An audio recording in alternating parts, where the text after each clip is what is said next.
ओम नमो ब्रह्मादिभ्यो ब्रह्मविद्या संवृताय कर्तृभ्यो वंशऋषिभ्यो महद्भ्यो नमो गुरुभ्यः।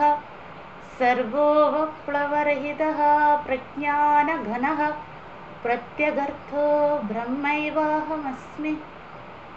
ॐ पूर्णमदः पूर्णमिदं पूर्णाद् पूर्णमुदच्यते पूर्णस्य पूर्णमादाय पूर्णमेवावशिष्यते। ॐ शान्ति शान्ति शान्तिः। हरिः ॐ श्रीगुरुभ्यो नमः। हरिः ॐ. എല്ലാവർക്കും ഹരി ഓം. ഓം നമോ നാരായണായ. യാജ്ഞവൽക്യ മഹർഷിയുടെയും ഗുരുപരമ്പരയുടെയും പാദങ്ങളിൽ നമസ്കരിച്ചുകൊണ്ട് ബൃഹദാരണ്യ ഉപനിഷത്ത് തൃതീയ അധ്യായം ജൽപരൂപ ഉപപത്തി പ്രകരണം സപ്തമ ബ്രാഹ്മണം അന്തര്യാമി ബ്രാഹ്മണം ദ്വിതീയ മന്ത്രം. ഓം നമഃ പരമർഷിഭ്യോ നമഃ പരമർഷിഭ്യോ നമഃ പരമർഷിഭ്യഃ.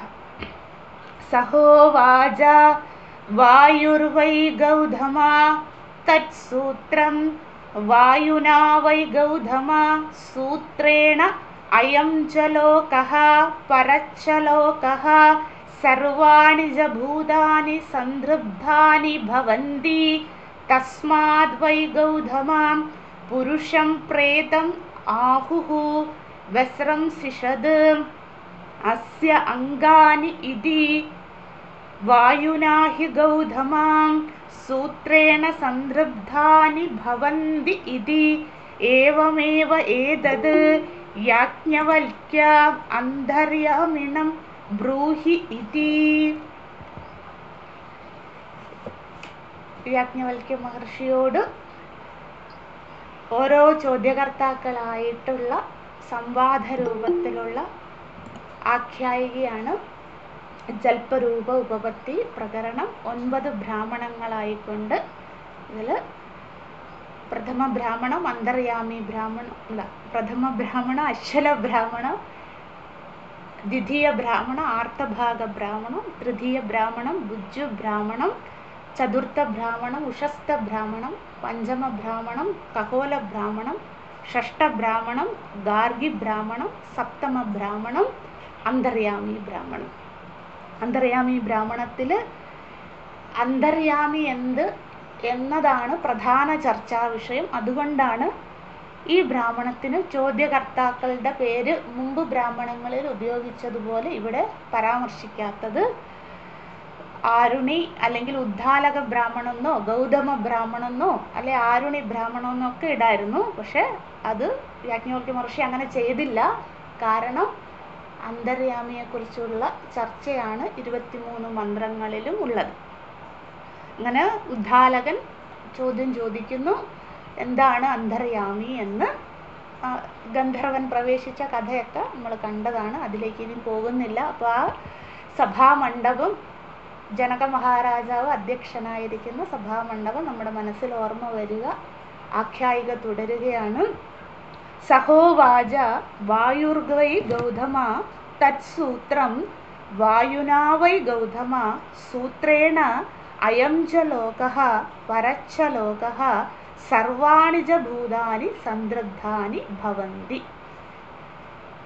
തൊട്ടു മുമ്പ് ഉദ്ദാലകൻ ആരുണി പറഞ്ഞു, എനിക്കറിയാമെന്ന് ആർക്ക് വേണേലും പറയാമല്ലോ, പക്ഷെ എനിക്ക് ആ വൺ വേർഡ് ആൻസർ അല്ല വേണ്ടത്. എനിക്ക് എന്താണ് വേണ്ടത്? യഥാ വേദ്ധ തഥാ ബ്രൂഹി. അങ്ങക്ക് എന്താണോ അറിയാവുന്നത്, യഥാ വേദ്ധ എന്ന് വെച്ചാൽ അറിയാവുന്നത് പോലെ. ഇപ്പം നമ്മൾ ഇവിടെ അധ്യാഹാരം ചെയ്യണം. യഥാ വിസ്തരേണ വേദ്ധ. വിസ്തരം എന്ന് വെച്ചാൽ എലാബറേഷൻ. വിസ്തരേണ വേദ്ധ അല്ലേ? അതായത് ഒന്നാമത്തെ മന്ത്രത്തിൻ്റെ അവസാന ഭാഗത്ത് അധ്യാഹാരം ചെയ്യുക. യഥാ വിസ്തരേണ വേദ്ധ തഥാ ബ്രൂഹി. അങ്ങക്ക് വിസ്തരിച്ചറിയാവുന്നത് പോലെ. എനിക്ക് വൺ വേർഡ് ആൻസർ അല്ല വേണ്ടെന്നാണ് ഇവിടെ എംഫസൈസ് ചെയ്ത് ഉദ്ദാലകൻ പറയുന്നത് അല്ലേ? I need elaborate answer. അതാണ് എനിക്ക് വിസ്തരിച്ച് പറഞ്ഞു തരണം. അതുകൊണ്ടാണ് ഇനി 23 മന്ത്രം വരെ വിസ്താരമാണ് അല്ലേ. നമ്മൾ തൊട്ട് മുമ്പുള്ള ഗാർഗി, ഉഷസ്ഥൻ ഇത്യാദി ബ്രാഹ്മണങ്ങളിലൊക്കെ ഒരു മന്ത്രമോ 2 മന്ത്രമൊക്കെ ഉള്ളൂ.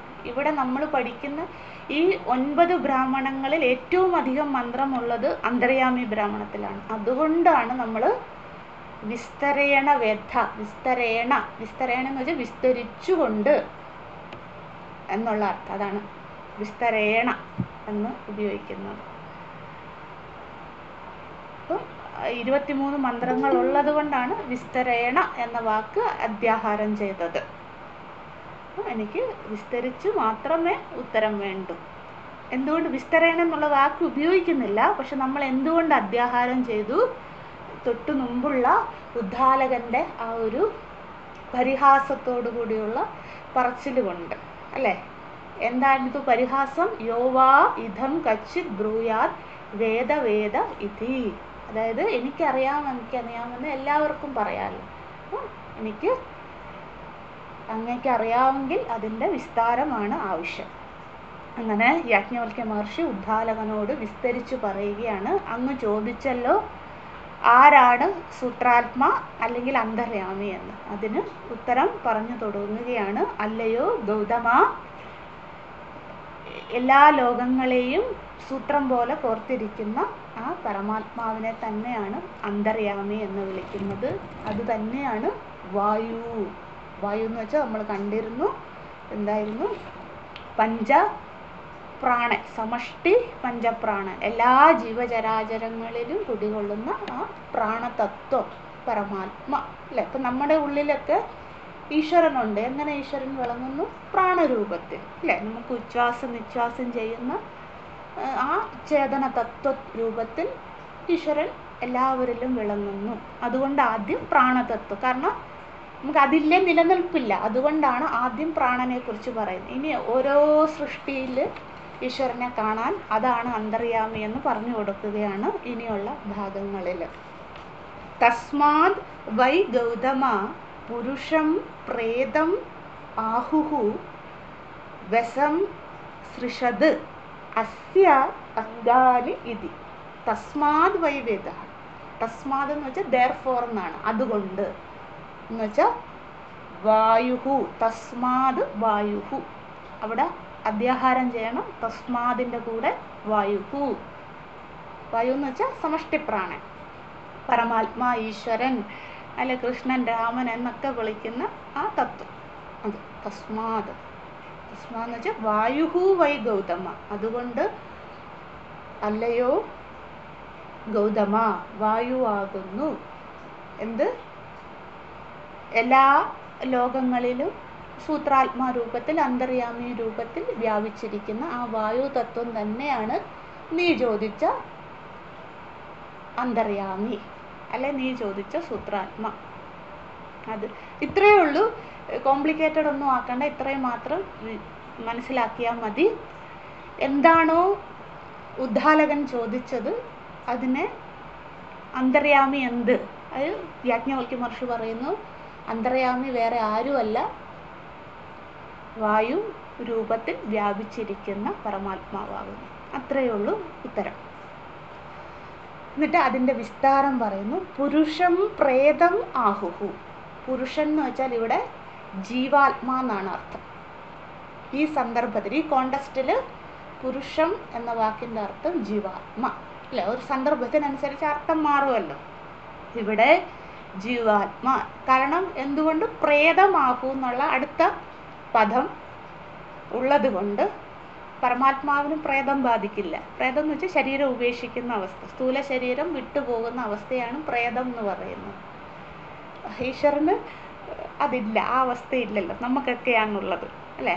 നമ്മളൊക്കെയാണ് പ്രേതാത്മാക്കളായി മാറുന്നത്. അതുകൊണ്ട് പ്രേതം എന്നുള്ള വാക്ക് രണ്ടാമതുള്ളത് കൊണ്ട് ആദ്യത്തെ വാക്കായ, ശ്രദ്ധിക്കണേ, പ്രേതം എന്നുള്ള വാക്ക് രണ്ടാമതുള്ളത് കൊണ്ട് ആദ്യത്തെ വാക്കായ പുരുഷം എന്ന വാക്കിന് ജീവാത്മ എന്നാണ് അർത്ഥം. വീണ്ടും വീണ്ടും ഞാൻ പറയുന്നു, യാജ്ഞവൽക്യ മഹർഷിയോട് പ്രാർത്ഥിക്കുക, മനസ്സും ശരീരവും ബൃഹദാരണ്യത്തിൽ ഉപസ്ഥിതമായിരിക്കണേ എന്നുള്ള. അല്ലെ, ഒരു വാക്ക് വിട്ടുപോയാൽ നമുക്ക് ആ കണക്ഷൻ കിട്ടില്ല, കണ്ടിന്യൂറ്റി കിട്ടില്ല.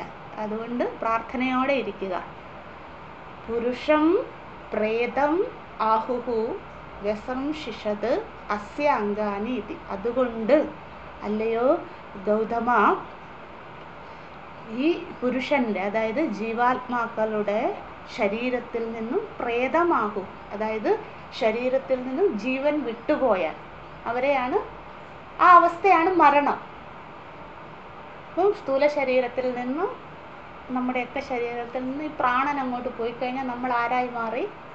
ജഡമായി മാറി. അതിന് മറ്റൊരു പേരാണ് പ്രേതം എന്നുള്ളത്. പ്രേതം എന്ന് വെച്ചാൽ ഈ ഭൂതപ്രേത വിശാശക നമ്മൾ വ്യവഹാരത്തിൽ ഉപയോഗിക്കുന്ന പ്രേതം എന്നുള്ള അർത്ഥമല്ല. ഇവിടെ ജഡം, ശരീരത്തിൽ നിന്നും പ്രാണൻ നഷ്ടമാകുന്ന അവസ്ഥ, അതാണ് പ്രേതം ആഹുഹു.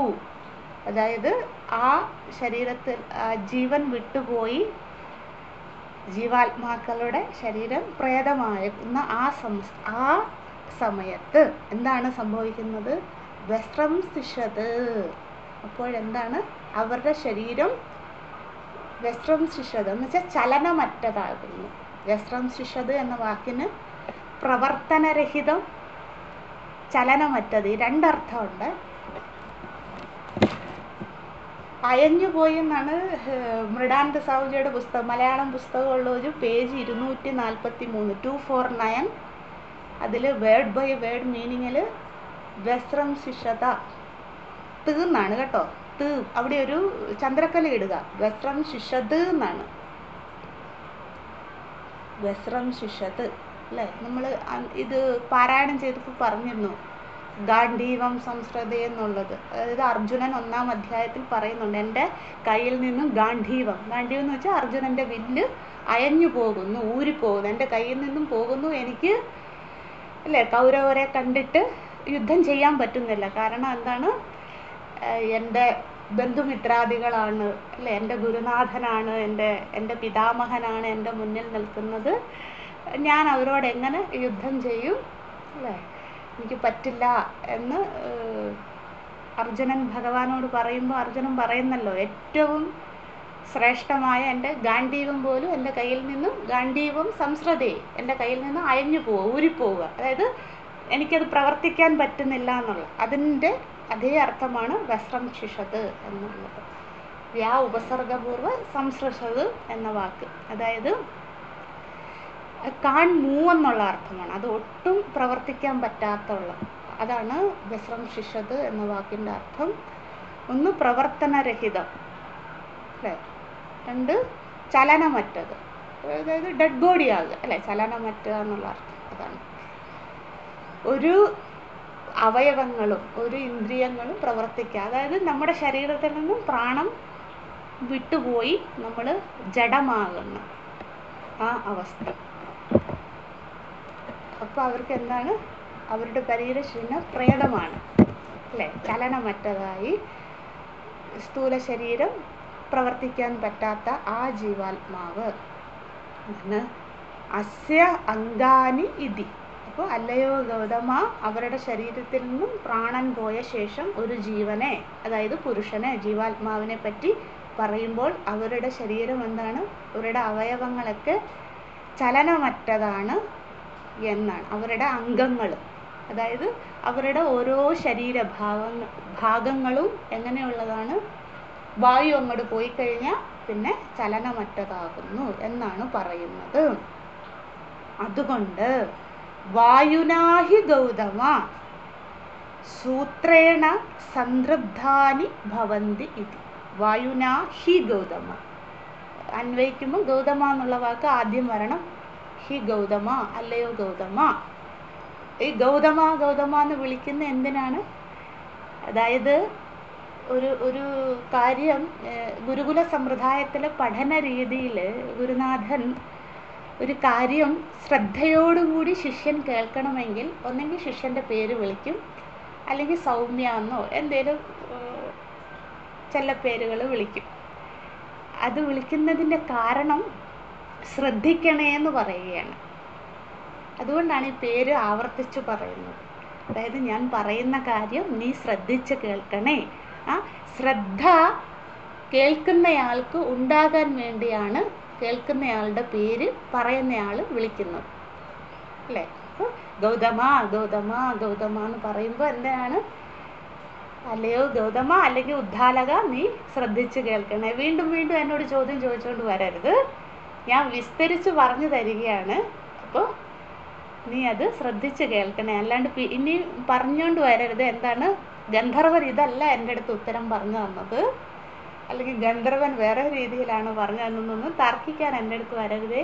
ഞാൻ പറയുന്നത് നീ ശ്രദ്ധിച്ച് കേൾക്കണേ എന്നുള്ള ആ ഭാഗം നമ്മൾ പല ഉപനിഷത്തുകളിലും കണ്ടിട്ടുണ്ട്. പക്ഷെ ഒരുപാടുള്ളത് ചാന്തോക്യ ഉപനിഷത്ത് 6-ാം അധ്യായം ശ്വേതകേതു വിദ്യയിലാണ്, അല്ലെ തത്വമസി മഹാവാക്യത്തിലാണുള്ളത്, അല്ലേ?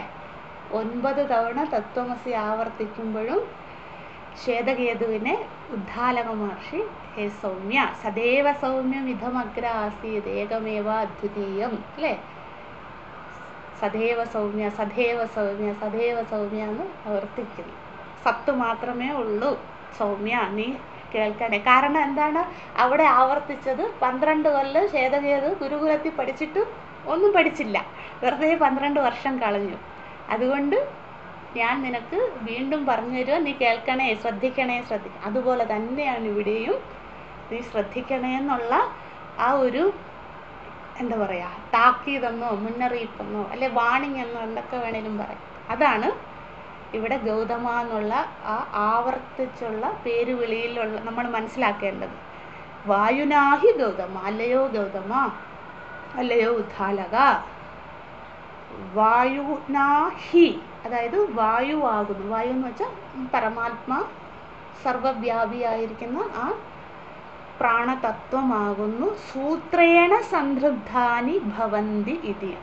സൂത്രം പോലെ എല്ലാ ലോകങ്ങളെയും സംതൃപ്തം, അല്ലെങ്കിൽ എല്ലാ ജീവാത്മാക്കളെയും അവരുടെ ഇന്ദ്രിയങ്ങളെയൊക്കെ പ്രവർത്തിപ്പിക്കുന്ന ആ സൂത്രം.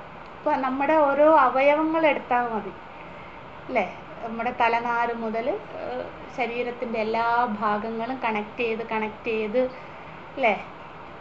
ഓരോ ഒരു മാലയിൽ കോർത്തിട്ട അങ്ങനെ വിചാരിച്ചാൽ മതി, അല്ലേ? ഈ ദേവിയുടെയൊക്കെ ഭദ്രകാളിയുടെയൊക്കെ ചിത്രത്തിൽ ഇങ്ങനെ ഈ തലച്ചോറ് കോർത്തിരിക്കുന്ന മാല കണ്ടിട്ടില്ലേ? അതുപോലെ തന്നെ നമ്മുടെ ശരീരം ഓരോ അവയവങ്ങളും കോർത്ത് വെക്കുന്നു. അതിൻ്റെ ഉള്ളിലുള്ള ആ ചരട് ആരാണ്? പരമാത്മാവ്. എങ്ങനെ നമുക്ക് കാണാൻ സാധിക്കും? കണ്ണുകൊണ്ട് കാണാൻ സാധിക്കില്ല ആ സൂത്രത്തിനെ, പക്ഷെ അനുഭവിക്കാൻ സാധിക്കും. എങ്ങനെ? നമ്മുടെ ശരീരത്തിലുള്ള ഓരോ അവയവങ്ങളിലേക്കും എത്തുന്ന പ്രാണരൂപത്തിൽ. പ്രാണൻ, അപാനൻ, ഉദാനൻ, സമാനൻ, വ്യാനൻ ഇത്യാദി പേരുകളിൽ ശരീരം മുഴുവൻ വ്യാപിച്ച് അവയുടെ ധർമ്മം ചെയ്യുന്ന പരമാത്മാവാകുന്നു. അതാണ് സംതൃപ്താനി ഭവന്തി ഇതി.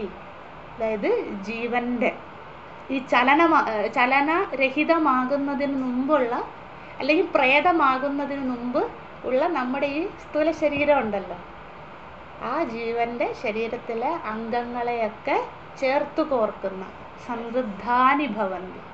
ആ സൂത്രം പോലെ, ചരട് പോലെ ചേർത്ത് കോർക്കുന്ന ആ തത്വം വായുവാകുന്നു.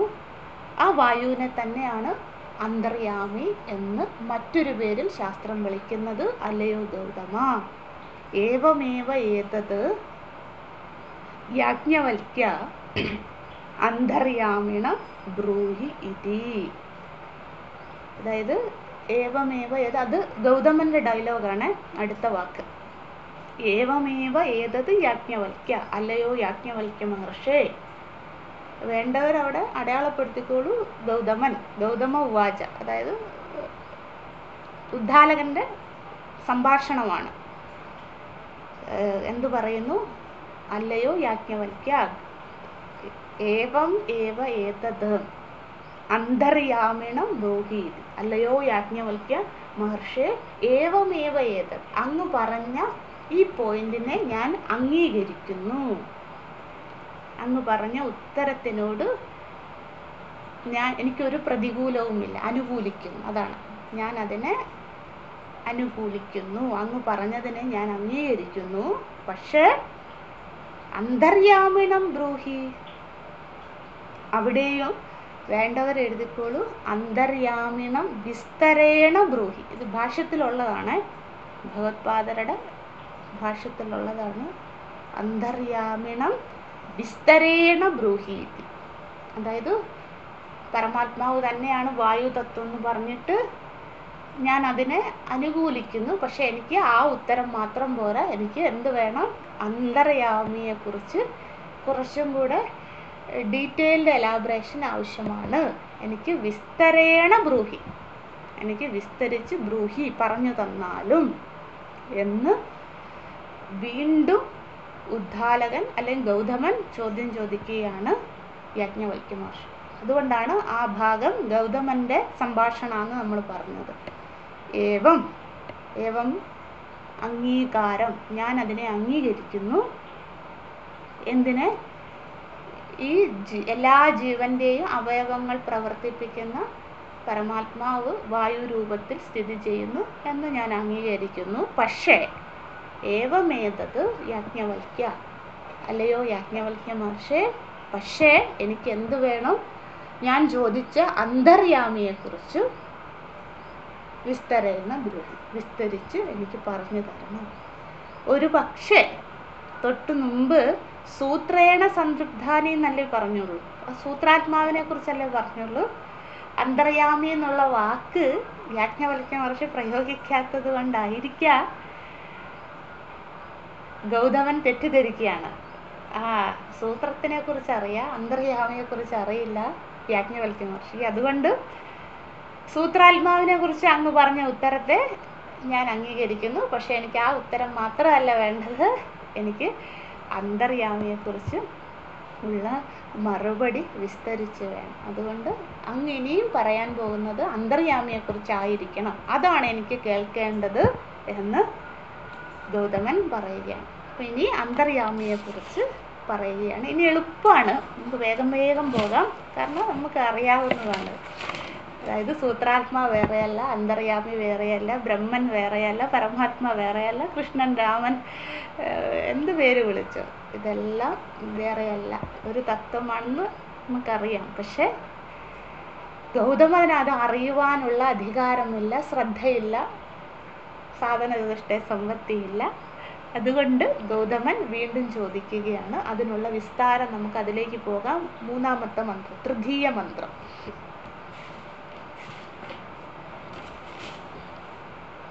യഹ പൃഥിവ്യാം തിഷ്ഠൻ പൃഥിവ്യാം അന്തരഃ യം പൃഥിവീ ന വേദ,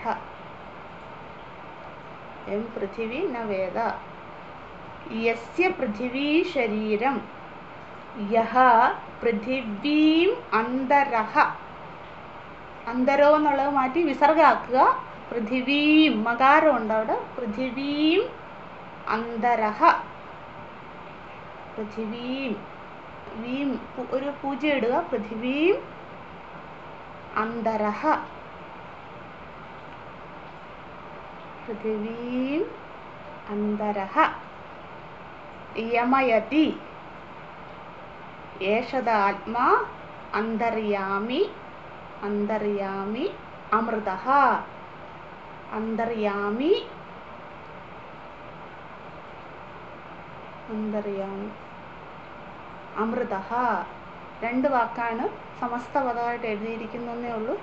അന്തര്യാമി അധികം അമൃതഃ, ഒരുമിച്ച് പറയുമ്പോൾ അന്തര്യാമ്യമൃതഃ, അന്തര്യാമി അമൃതഃ. ഒരുമിച്ച് പാരായണം ചെയ്യാം.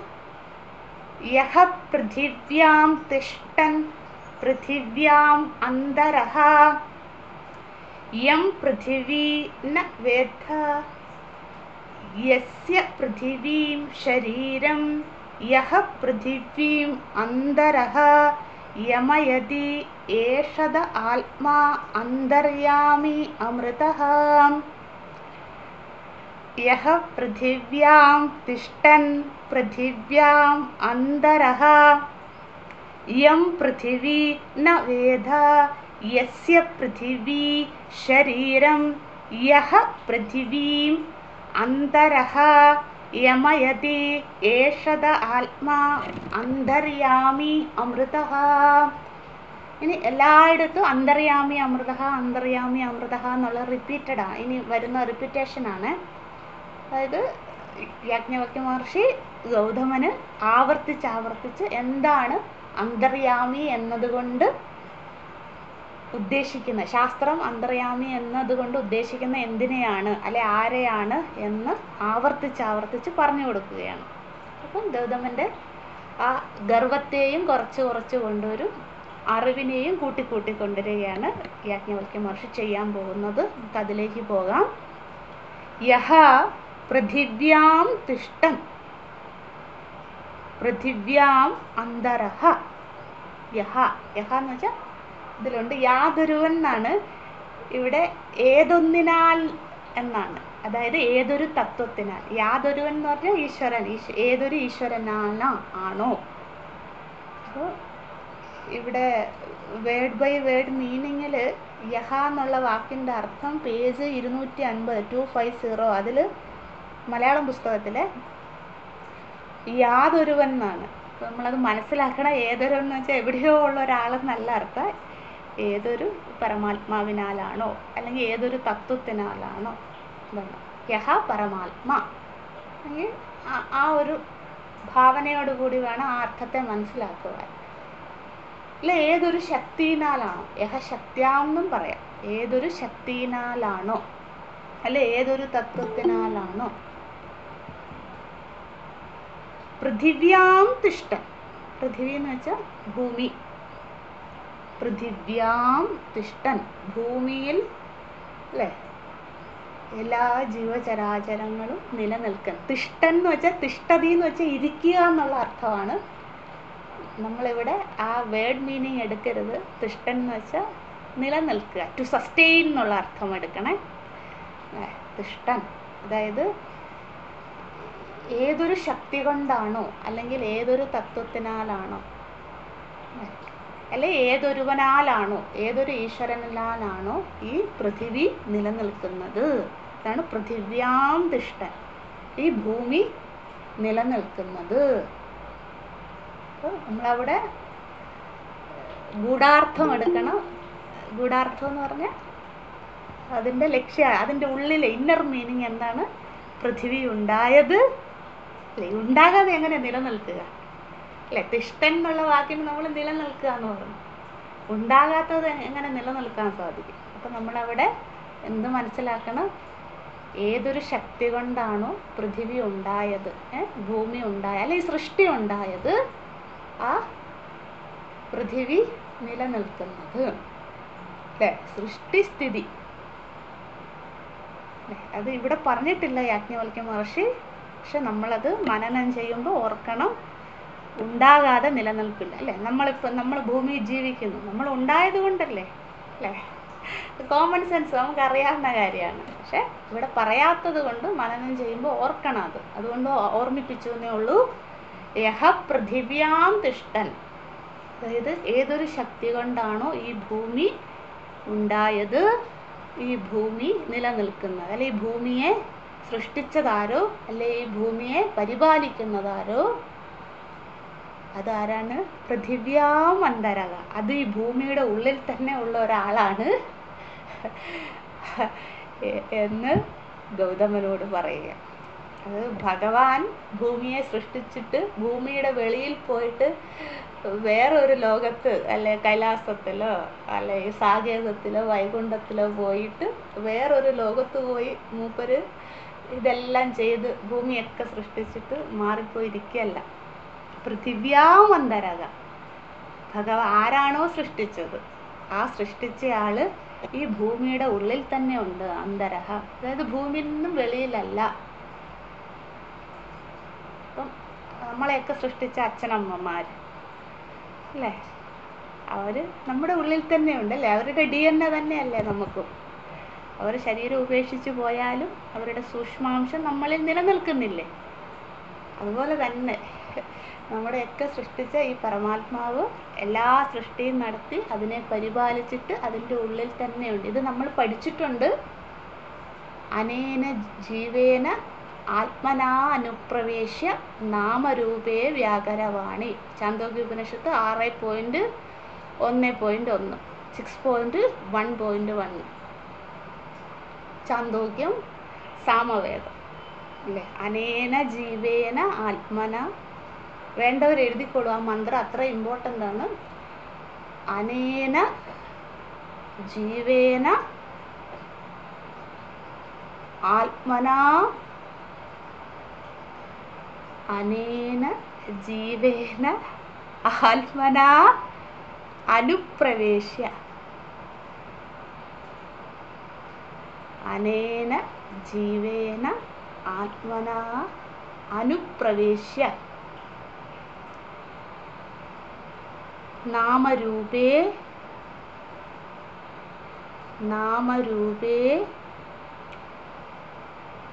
നാമരൂപേ വ്യാകരവാണി ഇതി. നാമരൂപേ വ്യാകരവാണി ഇതി. വ്യാകരവാണി ഇതി അല്ല, അതിൻ്റെ അർത്ഥം ഇത്രയേ ഉള്ളൂ. അനേന രൂപേണ ആത്മനാ അനുപ്രവേശ്യ. പരമാത്മാവ് അനേന രൂപേണ, പല രൂപങ്ങൾ, പശുവായിട്ടും നായയായിട്ടും മനുഷ്യനായിട്ടും പക്ഷിയായിട്ടും അല്ല, അതാണ് അനേന രൂപേണ ആത്മനാ അനുപ്രവേശ്യ. പരമാത്മാവ് തന്നെയാണ് അതിലേക്ക് അനുപ്രവേശം ചെയ്തത്, അതായത് സൃഷ്ടിച്ച് അതിനെ പരിപാലിക്കും. എന്നിട്ട് നാമരൂപേ വ്യാകരവാണി, പല പല നാമരൂപത്തിൽ, വ്യാകരവാണി എന്ന് വെച്ചാൽ വ്യവഹരിക്കുന്നു അല്ലേ. ഞാൻ സന്യാസി എന്ന നാമരൂപത്തിൽ, മറ്റൊരാൾ ബ്രഹ്മചാരി എന്ന നാമരൂപത്തിൽ, അല്ലെ മനുഷ്യൻ എന്ന നാമരൂപം, പുരുഷൻ എന്ന നാമരൂപത്തിൽ, സ്ത്രീ എന്ന നാമരൂപത്തിൽ, അല്ലെ നമ്മളെ പല പല നാമരൂപത്തിലല്ല വ്യവഹരിക്കുന്നത്. പക്ഷെ അതാരാണ്? പരമാത്മാവ്.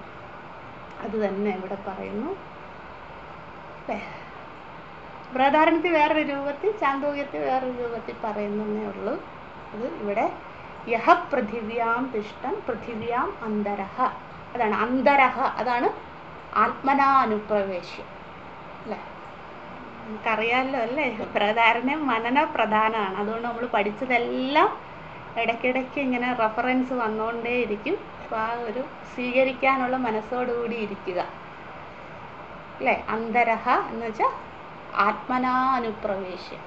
പരമാത്മാവ് തന്നെയാണ് അന്തരഹ തിഷ്ടൻ, അകത്തിരിക്കുന്നത്, എല്ലാ ജീവികളുടെയും അകത്തിരിക്കുന്നത്. അതാണ് ആത്മനാ അനുപ്രവേശ്യം. ഇത് രണ്ടും രണ്ട് വാക്കുകളാന്നേ ഉള്ളൂ, പക്ഷെ അതിൻ്റെ ആന്തരാർത്ഥം ഒന്ന് തന്നെയാണ്. യഹ പൃഥിവ്യാം തിഷ്ടൻ പൃഥിവ്യാം അന്തരഹ. അല്ലയോ ഗൗതമ, ഏതൊരു ശക്തി കൊണ്ടാണോ ഈ സൃഷ്ടി ഉണ്ടായത്, ഏതൊരു ശക്തിയാണോ ഈ സൃഷ്ടിയെ പരിപാലിക്കുന്നത്, അല്ലെ ഈ ഭൂമിയെ പരിപാലിക്കുന്നത്, ആ തത്വം അല്ലെങ്കിൽ ആ ശക്തി ഭൂമിയിൽ നിന്നും അന്യമല്ല.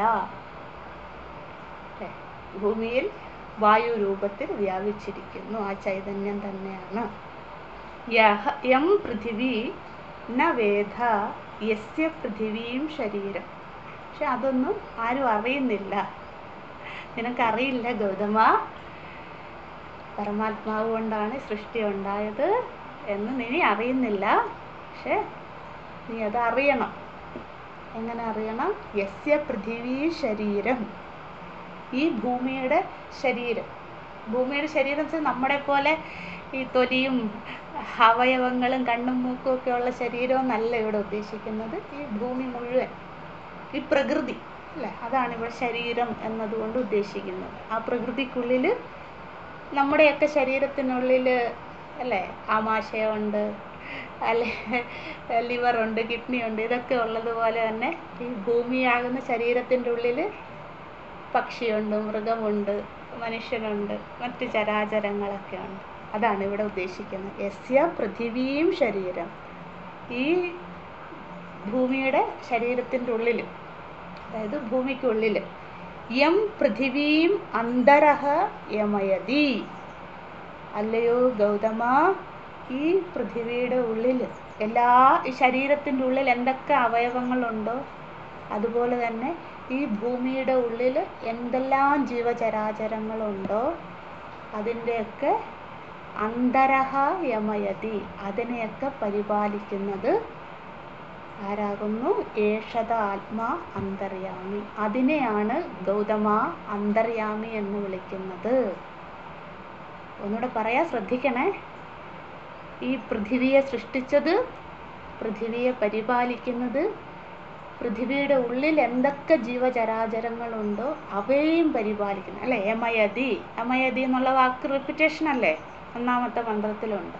പരിപാലയതി, അന്തരഹ യമയതി, അതായത് അന്തരഹ പരിപാലയതി. ഈ ഭൂമിയുടെ ഉള്ളിൽ എന്തെല്ലാം, ഒരു അണു മുതൽ എന്തൊക്കെ ജീവാത്മാക്കളുണ്ടോ അവയെയൊക്കെ പരിപാലിക്കുന്നത് ആരാണ്? ഏഷത ആത്മാ. ആ ആത്മാവിനെ, പരമാത്മാവിനെയാണ്, ഇവിടെ ആത്മാന്ന് വെച്ചാൽ പരമാത്മ, ആ പരമാത്മ സ്വരൂപത്തിനെയാണ് അല്ലയോ ഗൗതമ അന്തര്യാമി എന്ന് വിളിക്കുന്നത്. ആ അന്തര്യാമി തന്നെയാണ് അമൃതഃ. അമൃതഃ എന്ന് വെച്ചാൽ ന മൃതഃ ഇതി അമൃതഃ അല്ലേ? നമ്മൾ പഠിച്ചിട്ടുണ്ട് അമൃതബിന്ദു ഉപനിഷത്തിലൊക്കെ അല്ലേ? അമൃതം എന്ന വാക്കിൻ്റെ അർത്ഥം ഇമ്മോർട്ടൽ, നാശരഹിതൻ. ന മൃതഃ, മൃതം എന്ന് വെച്ചാൽ നാശം, ന മൃതഃ എന്ന് വെച്ചാൽ നാശരഹിത. ഒരിക്കലും എന്ത് മഹാപ്രളയം വന്നോട്ടെ, അല്ലെങ്കിൽ ഇനി യുഗങ്ങൾ മാറി വന്നോട്ടെ, പരമാത്മാവിന് നാശമില്ല. അതുകൊണ്ട് വിളിക്കുന്ന മറ്റൊരു പേര് അമൃതം, അമൃതസ്വരൂപി. അത് തന്നെയാണ് അന്തര്യാമി. അപ്പോൾ ഏതൊക്കെ പേര് പറഞ്ഞു? ഒന്ന് സൂത്രാത്മാ, മറ്റൊന്ന് അന്തര്യാമി, മൂന്നാമത്തത് പ്രാണൻ, നാലാമത്തത് അമൃതൻ. 4 പേരായേ. ഇത് 2 മന്ത്രം കൊണ്ട് തന്നെ 4 പേരായി. ഒന്ന് സൂത്രാത്മാ, 2 അന്തര്യാമി, 3 പ്രാണൻ, സമഷ്ടി പ്രാണൻ, 4 അമൃതൻ. ഇത്രയും പേരുകൾ പറയുക. ഒന്നുകൂടെ പാരായണം ചെയ്തിട്ട് ബാക്കി നാളെ പഠിക്കാം. 2ഉം 3ഉം മന്ത്രം ചൊല്ലാം. സഹോവാച വായുർവൈ ഗൗതമ. ഇത് ചൊല്ലുമ്പോൾ നമ്മൾ പഠിച്ച ഓർമ്മ വരണേ അല്ലേ? ഒരു മനനമായിട്ട് ഈ പാരായണത്തിനെ കാണണം.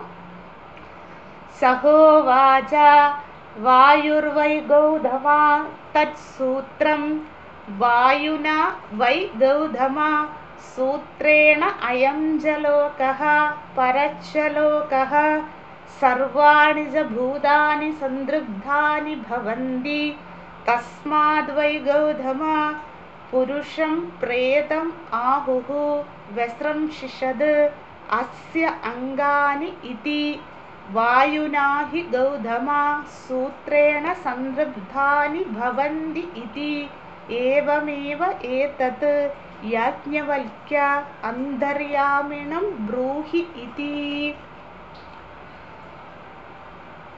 യഹ പൃഥിവ്യാം തിഷ്ഠൻ പൃഥിവ്യാം അന്തരഃ യം പൃഥിവീ ന വേദ യസ്യ പൃഥിവീ ശരീരം യഹ പൃഥിവീം അന്തരഃ യമയതി ഏഷത ആത്മാ അന്തര്യാമി അമൃതഃ. അടുത്ത് 4ാമത്തെ മന്ത്രം ജസ്റ്റ് ഒന്ന് അന്വയം ചെയ്യാം. വ്യാഖ്യാനം നമുക്ക് നാളെ പഠിക്കാം. ചതുർത്ഥ മന്ത്രം യോ അപ്സു. 2 രീതിയിൽ പാരായണം ചെയ്യാം. ഒന്നെങ്കിൽ യഹ അപ്സു എന്നും പറയാം, അല്ലെ യോ അപ്സു എന്നും പറയാം. ഞാൻ ഇവിടെ ആശ്രമത്തിൽ ഗുരുകുലത്തിൽ പഠിച്ചത് യഹ അപ്സു എന്നാണ്. നിങ്ങൾക്ക് യോ അപ്സു എന്നും ചൊല്ലാം. പാഠഭേദമാണേ ഉള്ളൂ, അർത്ഥവ്യത്യാസം വരുന്നില്ല. യഹ അപ്സു തിഷ്ഠൻ, അല്ലെങ്കിൽ യോ അപ്സു തിഷ്ഠൻ. തിഷ്ഠൻ എന്നാണ്, തിഷ്ഠൻ തിഷ്ഠൻ.